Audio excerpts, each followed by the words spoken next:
Hello दोस्तों, स्वागत है आपका पीबी एजुकेशन सिस्टम में। आज मैं फिर आपके सामने उपस्थित हूँ केवीएस के करंट अफेयर को लेके। और आज हम केवीएस के करंट अफेयर में यानी कि करंट अफेयर में हम बात करेंगे अवार्ड से रिलेटेड सभी टॉपिक्स को जो इन्वॉल्व हो सकते हैं आपके केवीएस एग्ज़ाम में। ठीक है, तो सबसे पहले ये बात कि यदि आप लोग चैनल पे नए हैं तो चैनल को सब्सक्राइब करें और बेल आइकन को भी प्रेस कर दें, क्योंकि मेरे लेटेस्ट वीडियोस जो बहुत ही इंपॉर्टेंट होती हैं, बहुत क्विक रिवीजन करवाती हूँ 15-20 मिनट में। मैं करंट अफेयर के क्वेश्चंस को आपके यहाँ देने की कोशिश करती हूँ कि आपका टाइम भी वेस्ट ना हो और आप अंतिम समय में अच्छा सीख के जाएँ। चलिए, और हाँ, एक बात और कि इस वीडियो में मैंने 21 फरवरी 22 फरवरी के जो करंट अफेयर के बहुत इंपॉर्टेंट क्वेश्चन हैं उन टॉपिक्स को भी इन्वॉल्व किया है, और उसके साथ क्या संभावना हो सकती है क्वेश्चन पुरस्कार के हिसाब से आने के लिए, उन टॉपिक्स को भी मैंने रखा हुआ है। चलिए बात करते हैं कि क्या है पहला टॉपिक है साहित्य अकादमी पुरस्कार 2021। ठीक है, इसमें अंग्रेजी में किसको साहित्य अकादमी पुरस्कार मिला। और ये देखिए, ये कल के जो है शिफ्ट में, फर्स्ट शिफ्ट में ये क्वेश्चन पूछा गया है। ठीक है, पहले ही मैंने बता दिया कि ये जो टॉपिक होने वाले हैं सब बहुत ही मोस्ट इम्पॉर्टेंट होने वाले हैं। आपको कहना नहीं है, आपको बताना नहीं है, आप खुद जागरूक हैं और अपने सिलेबस को देख रहे हैं। ठीक है, तो अंग्रेजी में नमिता गोखले को मिला है, और उपन्यास क्या है इनका, थिंग्स टू लीव बिहाइंड। ठीक है, थिंग्स टू लीव बिहाइंड। हाँ, तो ये भी हो सकता है कि जो इसकी हिंदी है वो हिंदी में ना आए, इंग्लिश में आए। तो इंग्लिश देख लेते हैं, इसकी क्या इंग्लिश हो सकती है। तो पहले थिंग्स टू लीव, LEAVE। ठीक है, behind, BEHIND, behind, things to leave behind. इन्होंने उपन्यास मतलब कि नॉवेल लिखा। हो सकता है कि आए आपके क्वेश्चन में इस तरह से दे दे कि नॉवेल के उपलक्ष्य में, नॉवेल के आधार पर साहित्य अकादमी पुरस्कार 2021 किसे प्रदान किया गया, तो आप याद रखिएगा नॉवेल। ठीक है, अब बात करी जाए हिंदी में किसको मिली है। हिंदी में तो दया प्रसाद सिन्हा को, इनका नाटक यानी कि ड्रामा सम्राट अशोक। ठीक है, संस्कृत में विंध्येश्वरी प्रसाद मिश्रा को मिला है, इनकी कविता है श्री जगदीश शंखनादम कील। तो याद रखिएगा, वन लाइनर क्वेश्चन है, मेक श्योर कि आपको याद रहे। ठीक है, साहित्य अकादमी युवा पुरस्कार से क्वेश्चन अगर पूछ देगा तो ये आपका मेघा मजुमदार जी हो जाएंगे। और इनकी पुस्तक कौन सी है जो जिसके लिए इन्हें साहित्य अकादमी युवा पुरस्कार दिया गया है, तो वो है ए बर्निंग या अ बर्निंग। ठीक है, आगे देखते हैं शांति स्वरूप भटनागर पुरस्कार। ठीक है, शांति का पुरस्कार किसे दिया गया है वो बात करते हैं। तो वो है, अलग अलग क्षेत्र में अलग अलग ये हो जाते हैं टॉपिक्स। जैसे जीव विज्ञान मतलब बायोलॉजी की बात करी जाए, जूलॉजी की बात करी जाए, जूलॉजी की, तो आप देख रहे हैं उनमें दो लोग हैं, डॉक्टर अमित सिंह, डॉक्टर अरुण कुमार शुक्ला। ठीक है, डॉक्टर अमित सिंह और डॉक्टर अरुण कुमार शुक्ला। अब डॉक्टर लगने से ऐसा नहीं कि ये लोग डॉक्टर ही होंगे, PhD करने वालों के आगे भी, नाम के आगे भी डॉक्टर लगाया जाता है। ठीक है, रसायन विज्ञान की बात करी जाए तो डॉक्टर कनिष्ठ विश्वास और डॉक्टर T गोविंद राजू। पृथ्वी वायुमंडल तथा गृह विज्ञान के क्षेत्र में डॉक्टर विनय कुमार सेकिया, इन्हें मिला है विनय कुमार सैकिया, विनय कुमार। ठीक है, विनय कुमार याद रखिएगा, विनय नहीं, विनय कुमार सैकिया। इंजीनियरिंग विज्ञान में डॉक्टर दीप मुखोपाध्याय, और गणित के क्षेत्र में डॉक्टर अनीस घोष और डॉक्टर साकेत सौरभ को मिला है। औषधि विज्ञान में, ठीक है, तो डॉक्टर जीमन पन्नियमकल और डॉक्टर रोहित श्रीवास्तव को मिला है पन्नियम कल। ठीक है, पन्नियम कल। ठीक, याद रखिएगा, मेक श्योर ट्रिक से याद रखेंगे तो और भी याद होगा, सबकी अलग अलग ट्रिक होती हैं। ठीक है, भौतिक विज्ञान के बारे में बात करी जाए तो डॉक्टर कनक साहा। ठीक है, इनको शांति स्वरूप भटनागर पुरस्कार से नवाजा गया। 2021 की बात हो रही है। आगे चलते हैं। अब ये जो टॉपिक है ये आपको बताना नहीं है कितना इंपॉर्टेंट है। 64वें रेमन मैगसेसे पुरस्कार 2022 क्या है। अब इनमें बात कर ली जाए कि इस पुरस्कार में ये जो पुरस्कार है किन किन लोगों को दिया गया। सोथियारा झिम की बात करी जाए तो ये कंबोडिया की हैं। मनोचिकित्सक एवं स्वास्थ्य अधिवक्ता के रूप में इन्हें दिया गया। गैर वेची घीव को प्लास्टिक प्रदूषण और पर्यावरण संरक्षण के लिए ये रेमन मैगसेसे पुरस्कार दिया गया। और जो वेची घीव है वो आपकी फ्रांस से बिलोंग करती हैं। तदाशी हटोरी की बात करी जाए तो ये नेत्र रोग विशेषज्ञ और समाज सेवी हैं। इनके लिए इन्हें 64वें रेमन मैगसेसे पुरस्कार से सम्मानित किया गया, वो भी 2022 से, और ये जापान की है। ठीक है, इनकी जगह भी याद रखिएगा क्योंकि पूछा जा सकता है, देश भी कुछ भी पूछा जा सकता है, सन पूछा जा सकता है। बर्नाडेट मैड्रिड की बात करी जाए तो ये फिलीपींस से हैं और इनका काम है बाल रोग विशेषज्ञ, मतलब कि छोटे बच्चों के की विशेषज्ञ हैं ये। और इसके उपरांत इनको दिया गया है रेमन मैगसेसे पुरस्कार। देखिए 68वां राष्ट्रीय फिल्म पुरस्कार 2022, इसकी बात करेंगी। दादा साहब फाल्के पुरस्कार बहुत ही मोस्ट इम्पॉर्टेंट टॉपिक है, न आए किसी शिफ्ट में ऐसा हो नहीं सकता। ठीक है, मतलब आना ही है पुरस्कार से संबंधित। जैसे आपने एक पुरस्कार देख लिया अभी अकादमी वाला, ठीक है ना, अकादमी साहित्य अकादमी वाला देख लिया आपने, साहित्य के क्षेत्र में।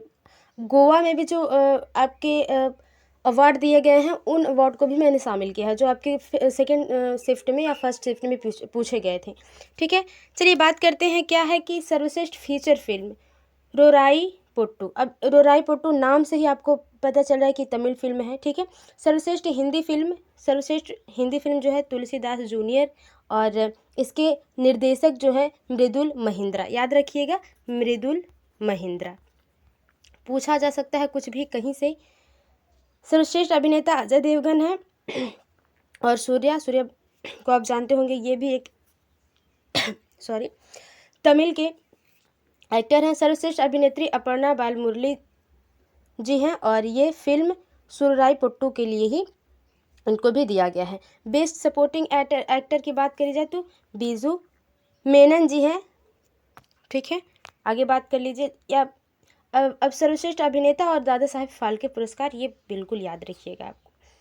ठीक है, 67वां फिल्म फेयर पुरस्कार 2022 की बात करी जाए, सर्वश्रेष्ठ फिल्म जो है शेरशाह। सर्वश्रेष्ठ निर्देशक जो है विष्णुवर्धन, जो शेरशाह के ही क्या है निर्देशक रहे हैं। सर्वश्रेष्ठ अभिनेता रणवीर सिंह है, और सर्वश्रेष्ठ अभिनेत्री कृति सेनन है। याद रखिएगा, फिल्म फेयर की बात यहाँ हो रही है, और इसके पहले जो बात हुई है वो आपके राष्ट्रीय फिल्म पुरस्कार की बात हुई है। ठीक है ना। अब देख लीजिए कि आगे क्या है आपका बाफ्टा पुरस्कार। अब अभी तक तो केवीएस में नहीं पूछा गया फिलहाल, लेकिन ये भी नहीं है कि आपके सिलेबस में नहीं है, क्योंकि करंट अफेयर कहाँ है पुरस्कार अवार्ड उसमें है, तो पूछा जा सकता है कहीं से भी क्वेश्चन। सर्वश्रेष्ठ film the power of the dog. ठीक है, सर्वश्रेष्ठ निर्देशक जेन कैपियन है, और सर्वश्रेष्ठ अभिनेता विल स्मिथ रिचर्ड भी। विल स्मिथ को आपने देखा होगा जो अमेरिका गॉट टैलेंट में रहते हैं। सर्वश्रेष्ठ अभिनेत्री जो आन स्कैनलॉन है। ठीक है, याद रखिएगा। और बस एक दो बार अगर आप इनका नाम देख लिया करेंगे तो अगर आप देखेंगे क्वेश्चन पेपर में ऑप्शन को तो आप ट्रिक लगा देंगे। 52वां भारतीय अंतर्राष्ट्रीय फिल्म महोत्सव 2021 गोवा। ठीक है, मैंने गोवा इस पर इसीलिए लिखा है क्योंकि ये करंट अफेयर की अगर आप कोई भी बुक उठाकर देख लेंगे तो आपको मिल जाएगा कि करंट अफेयर में गोवा में ये जो महोत्सव हुआ था अंतर्राष्ट्रीय फिल्म महोत्सव, ये कितना इम्पोर्टेंट है और कैसे एग्जाम में आपके पूछ दिया, और इंडिया में हुआ है तो फिलहाल पूछेगा ही। Golden Peacock award best film, ठीक है, इसको रिंग वेडरिंग जी को मिली है। ठीक है ना। आगे देखते हैं सर्वश्रेष्ठ अभिनेता सिल्वर पिकॉक जो आपके हैं वो हैं, ठीक है, जे भीखूलाल जोशी जी हैं। अब ये बात कर लेते हैं रिंग वेडरिंग, तो ये जापान की एक फिल्म है। ठीक है, जापान के अब दूसरे देश की है तो कम ही ऐसा है, लेकिन अपने इंडिया को अच्छे से जानना है आपको। ठीक है, तो जे भीखूलाल जोशी गोदावरी फिल्म के लिए इनको मिला है। सर्वश्रेष्ठ अभिनेत्री इसमें जो है एंजेला मोलिना है। ठीक है, और ये कहाँ की हैं, चारलोट की हैं, चारलोट की। ठीक है ना। आगे देखते हैं फोकस देश, मतलब भारतीय अंतर्राष्ट्रीय फिल्म महोत्सव में फोकस देश कौन कौन से थे, तो ब्रिक्स थे। ठीक है, BRICS। ठीक है, ब्रिक्स थे। ब्रिक्स मतलब B से ब्राज़ील, R से रूस, I से इंडिया मतलब कि भारत, C से चाइना, S से साउथ अफ्रीका मतलब दक्षिण अफ्रीका। ठीक है, इस तरह से आप ब्रिक्स इंग्लिश भी पूछ सकता है। क्या ही लिख रहा है मैंने, BRIC ब्रिक्स S। ठीक है, B से ब्राज़ील, आर से रूस, आई से इंडिया, सी से चाइना और एस से साउथ अफ्रीका। तो इस तरह से भी आप याद कर लेंगे तो याद हो जाएगा कि भारतीय अंतर्राष्ट्रीय फिल्म महोत्सव में फोकस देश कौन कौन से थे। ठीक है, आगे देखते हैं कि Indian film personalities of the year award किसे दिया गया? प्रसून जोशी जी को दिया गया। आगे बात करते हैं ICFT यूनेस्को गांधी पुरस्कार लिंगुई सैक्रिड बांड को दिया गया। और सबसे ज़्यादा मैं इसमें आपको बताना चाहूँगी कि ये क्वेश्चन फोकस देश से ही बिलोंग करता है और इसमें बेस्ट फिल्म सिल्वर पिकॉक और आप गोल्डन पिकॉक याद रखिएगा। ठीक है ना, ये दोनों पूछा जा सकता है, खासकर आप फोकस देश को वरीयता दीजिएगा। IIFA award international film fair award की बात करी जाए 2022 की, तो सर्वश्रेष्ठ फिल्म शेरशाह, सर्वश्रेष्ठ अभिनेता विक्की कौशल थे, सर्वश्रेष्ठ अभिनेत्री कृति सेनन है और निर्देशक वही हैं आप जो अभी पढ़े हैं, विष्णुवर्धन जी। याद रखिएगा, अवार्ड्स के नाम याद रखिएगा, तब ये नहीं कि कन्फ्यूजन क्रिएट कर दें और आप एक नंबर, ये आपको लगे कि मैंने तो किया है लेकिन जब पता चले तो एक नंबर आपका गायब हो, क्योंकि ऐसा बहुत बार होता है। कन्फ्यूजन में हम चीज़ों को समझ नहीं पाते और अलग नहीं कर पाते, डिफ्रेंशिएट नहीं कर पाते और हम क्वेश्चंस को गलत करके आ जाते हैं। भगवान न करे ऐसा हो। फिलहाल आप जितने भी अवार्ड मैंने अभी बताए हैं उनको रट लीजिएगा और जो डिफरेंस उनमें कर लीजिएगा कि ऐसा नहीं कि दोनों को सबको तीनों को मिक्स कर दें, अंतर्राष्ट्रीय राष्ट्रीय सबको मिक्स कर दें। ICC अवार्ड की बात कर ली जाए, इंटरनेशनल क्रिकेट काउंसिलिंग की बात करी जाए कि अवार्ड क्या क्या किस किस प्रकार से दिया गया। Men's cricketer of the year, men's मतलब पुरुष क्रिकेटर ऑफ द ईयर किसे घोषित किया गया? तो शाहिद अफरीदी को घोषित किया गया और आपको नाम से ही पता चल गया होगा कि ये पाकिस्तान से रिलेट करते हैं। और ICC महिला क्रिकेटर ऑफ द ईयर की बात करी जाए तो स्मृति मंधाना जो कहाँ से हैं? भारत से हैं। ठीक है, भारत से हैं। नाम भी याद करिएगा कंट्री का, क्योंकि कुछ भी पूछा जा सकता है। कंट्रीज़ का नाम याद कर लीजिए और इनके जो नाम हैं उनको आप डेली अगर 2-3 बार एक दिन में देख लेंगे तो याद हो जाएगा आपको। Men's one day cricketer of the year तो बाबर आजम को दिया गया है और बाबर आजम कहाँ के हैं? वहीं पाकिस्तान के, जहाँ के शाहिद अफरीदी जी हैं।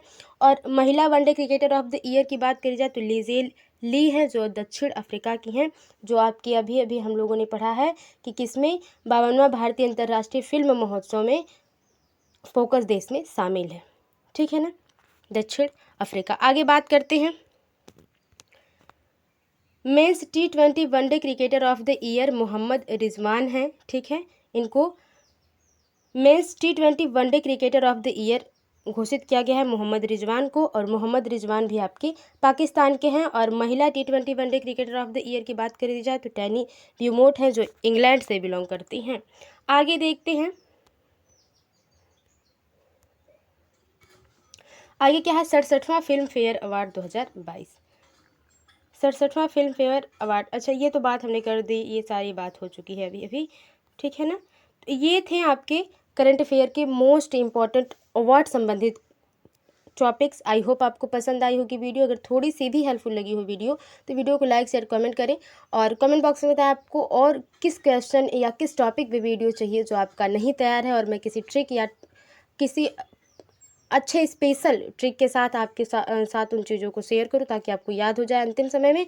और आने वाले एग्ज़ाम्स के लिए आप सभी लोगों को बेस्ट ऑफ लक। जिन लोगों का एग्ज़ाम हो गया है आई होप आप सभी लोग अच्छा करके आए होंगे। मिलते हैं आपसे अगली वीडियो में, तब तक के लिए bye bye and take care. सारी चीज़ों को रिवाइज़ करते रहिए। और मैं बता दूँ KVS के एग्ज़ाम्स के लिए ठीक है कि आप समरी मत भूलिएगा। हिंदी समरी जैसे रिमझिम से क्वेश्चन आया था, पता नहीं था पहले कि समरी आएगी, तो समरी आ रही है, याद रखिएगा। इंग्लिश समरी भी आप पढ़ते रहिए 1 to लेके 5। अगर टाइम मिलता है, आपका 1 हफ्ते अभी एग्ज़ाम है, तो आप 1 to 8 तक भी क्लियर कर दीजिए। ठीक है, और जो बेसिक है वो तो आपको संधि समास कारक ये सब तो आता ही होगा। RTE LCF ये सब चीज़ें तो आपने रट ली होगी। अगर सीटेट के एग्ज़ाम के टाइम भी आपने पढ़ा होगा तो बहुत कुछ पढ़ लिया होगा। चलिए मिलते हैं आपसे अगली वीडियो में, तब तक के लिए bye bye and take care. अपना ख्याल रखिए, मेहनत करते रहिए।